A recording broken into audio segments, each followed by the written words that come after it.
2 years. We had been together for 2 years, and I never imagined it would end like this. When Sarah first suggested I join her family for Thanksgiving that year, I was over the moon. I'd been looking forward to it for weeks. I'd already met her parents a handful of times, but this felt more official. Spending the holiday with her family felt like a step towards something deeper, something permanent. I even bought a new sweater for the occasion, something warm but stylish enough to impress her mother, who always commented on how much she appreciated a man with good taste. Everything seemed perfect. Sarah had been a little distant lately, but she chalked it up to stress at work, and I didn't press her on it. I thought I was being a good boyfriend, giving her space when she needed it. But now I realized that space wasn't what she wanted. The text came on Monday night, 3 days before Thanksgiving. At first, I thought I'd read it wrong.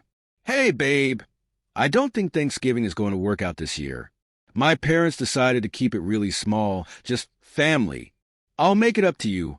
Promise, 2 hearts to..." I stared at my phone for a long time, rereading the message until the words blurred. We'd been planning this for over a month. She was the one who insisted I join, saying how much her family liked me and how her mom couldn't wait to see us together. Now, suddenly, they wanted to keep it small? "Are you okay?" I texted back. "Is something going on with your family? Did I do something wrong?" She replied almost immediately, like she'd been waiting for my response. "No, nothing like that. It's just been a lot lately, and I think it's better this way. We can do something special, just the 2 of us, next weekend. Love you, Red Heart." Love you. Those words felt hollow. Something was off, but I didn't want to push her. I told myself I was overthinking it, that maybe her family really did want a quiet holiday this year. Still, a knot of unease settled in my stomach, and it refused to go away. On Thanksgiving morning, I tried to keep busy. My roommates were either out of town or with their own families, so the apartment was unusually quiet. I scrolled through Instagram, liking pictures of friends' elaborate table spreads and goofy family photos, all while trying to ignore the fact that I wasn't where I was supposed to be. Around noon, I saw a post that stopped me cold. It was from one of Sarah's cousins, someone I'd met briefly at a birthday party months ago. The photo showed a long dining table crowded with plates of food, and at the far end of the table sat Sarah, laughing with a guy I didn't recognize. The caption read, "Asterisk, the whole family's together this year. So glad to have Adam back. Asterisk, Adam. Who the hell was Adam?" I zoomed in on the photo, trying to make sense of what I was seeing. Sarah's body language screamed familiarity. Her hand rested casually on Adam's arm, and they were leaning into each other, like a couple who'd been together for years. My chest tightened. I called her immediately. The phone rang twice before going to voicemail. I tried again, but this time it didn't even ring. She'd silenced me. I oscillated between rage and confusion, replaying every conversation we'd had over the past few months, trying to spot the signs I must have missed. Was Adam an ex? A friend? Why hadn't she mentioned him? It wasn't until later that night, after hours of agonizing, that I got the answer I wasn't ready for. One of my friends texted me a screenshot from Facebook. It was a picture of Sarah and Adam, arms wrapped around each other in front of a roaring fireplace. She was wearing a ring I'd never seen before. The caption, asterisk, she said yes. Can't wait to start forever with my best friend Red Heart. Asterisk, my heart sank as realization hit me. Adam wasn't just someone from her past. He was her real boyfriend. And I had been the placeholder. I stared at the screen, the photo of Sarah and Adam burning into my brain like a cruel joke. My hand tightened around my phone, the edges pressing into my palm until it hurt. This couldn't be real. She hadn't just been lying to me. She'd been living a double life. How did I miss it? How did she pull this off without me noticing? Memories flooded in, each one reframed under this new, brutal truth. The weekend trips where she claimed she needed alone time, the late nights at work, the sudden reluctance to talk about the future. Each moment now felt like a glaring red flag I'd ignored in my blind faith. I should have known. I should have seen it. I tried calling her again, my hands shaking. Straight to voicemail. I switched to text, my thumbs flying across the screen. Sarah, what the hell is going on? I just saw the photo. Call me. Minutes crawled by with no response. The anger started bubbling up, a simmering heat that replaced a hollow ache in my chest. I paced the apartment, trying to piece together what to do next. I couldn't just sit here. I needed answers. My phone dinged, and I lunged for it, my heart hammering. But it wasn't Sarah. It was another friend, this time sending a screenshot of a comment thread under the engagement post. They're finally making it official after all these years. High school sweethearts. Back together where they belong. High school sweethearts. Years. My stomach churned. Sarah and I had been together for 2 years. How long had this been going on? I wasn't proud of what I did next, but I didn't care. I opened Instagram and started digging. Adam's profile was public, and scrolling through it felt like tearing open a wound. There were dozens of photos of them together, vacations, dinner dates, and cozy nights in, some of which overlapped with the timeline of our relationship. And then there was the one that broke me. A picture of them at the pumpkin patch last October. Sarah was wearing the same scarf she'd worn on a date with me just days earlier. The caption read, Asterisk, fall traditions with my forever love fallen leaf red heart. Asterisk, forever love. I threw my phone onto the couch, disgusted, my breath coming in short, angry bursts. I wanted to scream, to break something, to make her feel even a fraction of the betrayal I was drowning in. But more than anything, I wanted an explanation. Hours passed before she finally responded. I'm so sorry you found out like this. I didn't mean for it to happen this way. That was it. No apology for lying, no acknowledgement of the pain she'd caused, just a weak, half-hearted excuse. I typed out a dozen responses, each angrier than the last, before settling on something cold and direct. How long? Her reply came quickly, like she'd been expecting the question. It's complicated. Adam and I have history, and when he came back into my life, I realized I still had feelings for him. I didn't know how to tell you, didn't know how to tell me. She didn't know how to tell me she was cheating on me, using me, while planning her future with someone else. My hands shook as I typed back. 2 years, Sarah. 2 years. Were those just a lie? The typing indicator popped up, then disappeared.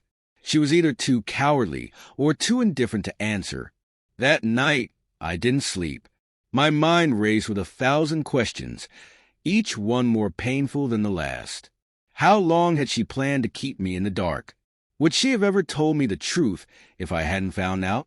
By morning, my anger had crystallized into something sharper, more focused. I wasn't going to let her get away with this. She didn't just betray me. She humiliated me. If she thought she could walk away unscathed, she was sorely mistaken. I opened my laptop and started typing. Not a message to her. No, I was done with that. Instead, I drafted a long, detailed post about what had happened, complete with screenshots of her texts and photos of her double life. I wasn't petty by nature, but this wasn't about being petty. It was about setting the record straight. By the time I hit post, my hands were steady, my resolve unshakable. If Sarah wanted to pretend she was some perfect, loyal girlfriend, she'd have to do it in the shadow of the truth. I didn't expect the post to take off as quickly as it did. Within hours, it had hundreds of likes and comments, with people from all corners of my social circle chiming in. Some expressed outrage on my behalf. Others shared their own stories of betrayal, and a few simply gawked at the drama unfolding in real time. By the time I checked it again that afternoon, even people I didn't know had started to comment. A mutual friend of Sarah's and mine messaged me directly. Hey, I saw your post. I can't believe she did that to you. Just so you know, Adam's not some perfect guy either. I heard he cheated on her in high school before they broke up the first time. Seems like they deserve each other. I didn't know whether to laugh or scream. So this wasn't just about Sarah lying to me. She'd traded me in for someone who already had a track record of betrayal. The irony was almost too much to bear.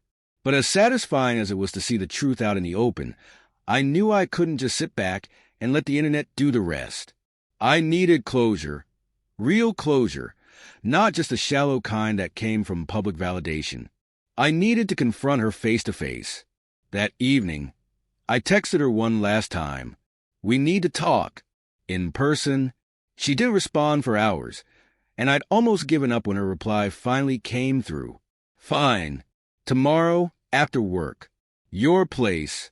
I didn't sleep much that night, my thoughts spinning in endless circles. By the time she showed up the next evening, I was a mix of exhaustion and adrenaline.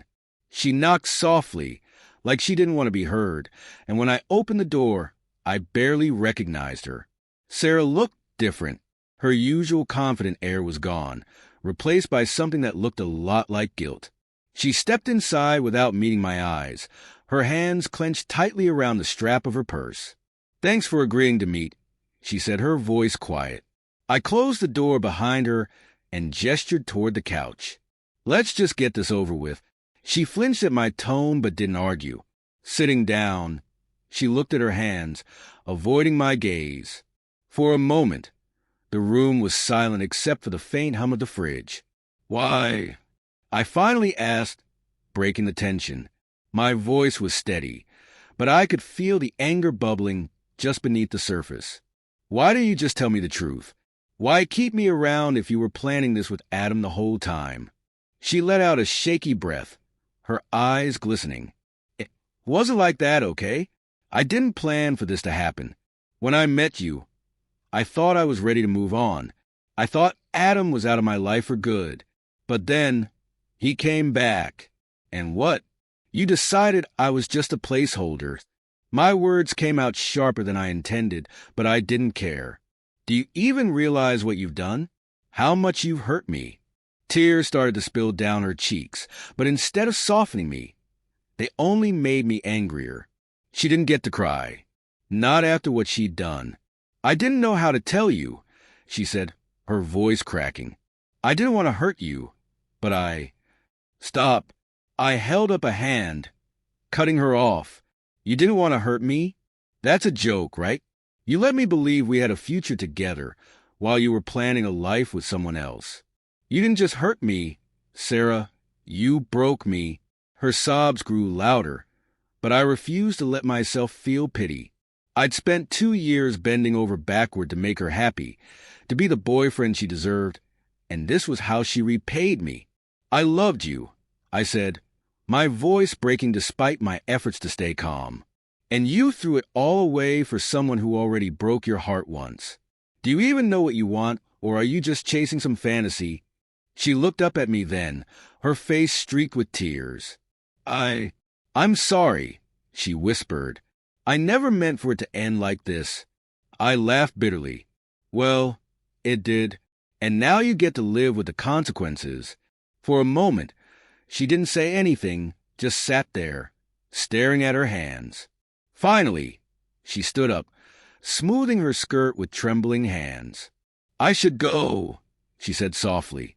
Yeah, I replied, my voice cold. You should. She hesitated, like she wanted to say something else, but I turned away, refusing to meet her eyes. A moment later, the door clicked shut behind her, leaving me alone with the heavy silence. I didn't feel better, not really. Closure wasn't the magical cure I'd hoped it would be. But at least now I knew the truth, and for the first time in weeks, I felt like I could finally start to move on. The days that followed felt hollow, like I was walking through a life that didn't belong to me anymore. Everything reminded me of Sarah. The mug she always used for coffee, the playlist she had created for our road trips, even the scent of her shampoo that still lingered faintly on the pillows she used when she stayed over. I couldn't escape her ghost, but I was determined not to let it haunt me forever. The post I'd made online continued to gain traction. Friends reached out, offering support or sharing their own stories of betrayal. Some even admitted they'd suspected something was off with Sarah, but hadn't wanted to interfere. It was oddly validating to know I wasn't the only one who saw the cracks in her perfect facade. Then came the unexpected twist. I was scrolling through my messages when I noticed one from someone I didn't recognize. The profile picture was a generic sunset, and the username didn't ring any bells. The message was short. "You're not the only one she's lied to. Let's talk." For a moment, I thought it might be a prank, but curiosity got the better of me, and I replied, asking who they were and what they meant.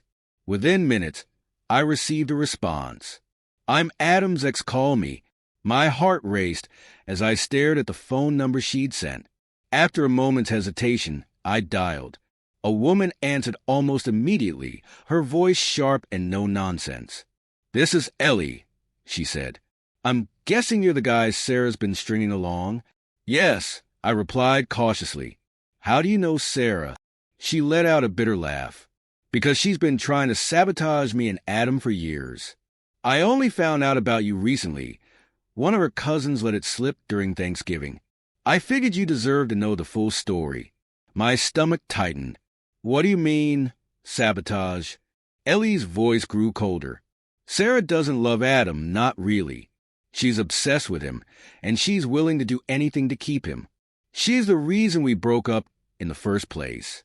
She spread rumors about me, manipulated his family, even showed up uninvited to events just to make it seem like she and Adam were still a couple. She plays the long game, and it works because she's so damn convincing." I sank onto the couch, my mind reeling. "But they're engaged now. Isn't that what she wanted?" Ellie snorted. "Sure, for now. But give it time. Sarah has a habit of self-destructing once she gets what she thinks she wants. You're lucky you're out of it, honestly. Adam, on the other hand, has no idea what he's in for." Her words hit me like a punch to the gut. I thought I'd been the only victim in Sarah's web of lies, but it was so much bigger than I'd imagined. She hadn't just hurt me. She'd hurt everyone around her, twisting their lives to suit her own selfish narrative. After we hung up, I sat there for a long time, staring at the wall. A part of me wanted to warn Adam, to tell him what Ellie had shared. But another part of me knew it wouldn't matter. Adam was an adult, and he'd made his choice. He'd chosen Sarah. He'd have to deal with the fallout when her mask inevitably slipped. Instead of focusing on them, I decided to focus on myself. For the first time in weeks, I started to clear out the remnants of Sarah from my life. I boxed up the things she'd left at my apartment, deleted our photos, and even threw out the sweater I'd bought for Thanksgiving. It was painful, but it was necessary.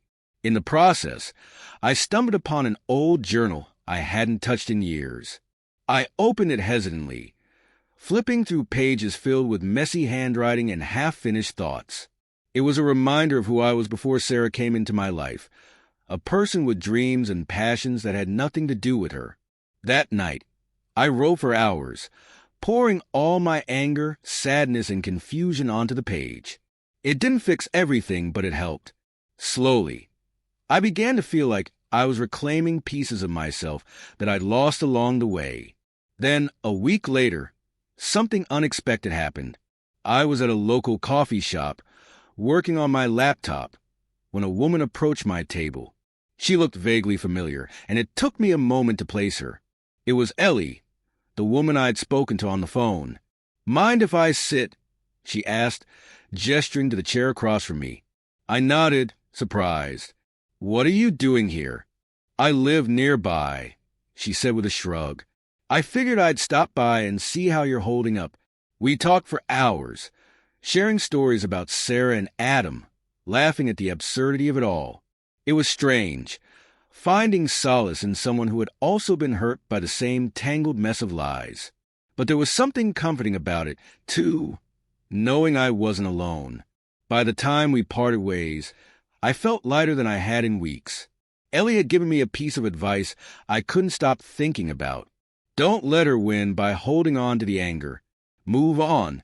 Be happy. That's the best revenge. I took her words to heart. Over the next few months, I focused on rebuilding my life. I reconnected with old friends, threw myself into hobbies I'd neglected, and even started dating again.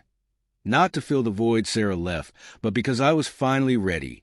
One day, months later, I got a text from a mutual friend who had been keeping tabs on Sarah and Adam. You won't believe this. Adam called off the engagement. Turns out Sarah lied about something big, and he couldn't take it anymore. I stared at the message for a long time, a strange mix of satisfaction and sadness washing over me. It wasn't surprising, but it still felt like the final chapter of a story I'd been desperate to close. I didn't reply. Instead, I put my phone away and stepped outside, letting the warmth of the sun wash over me. For the first time in a long time, I felt free.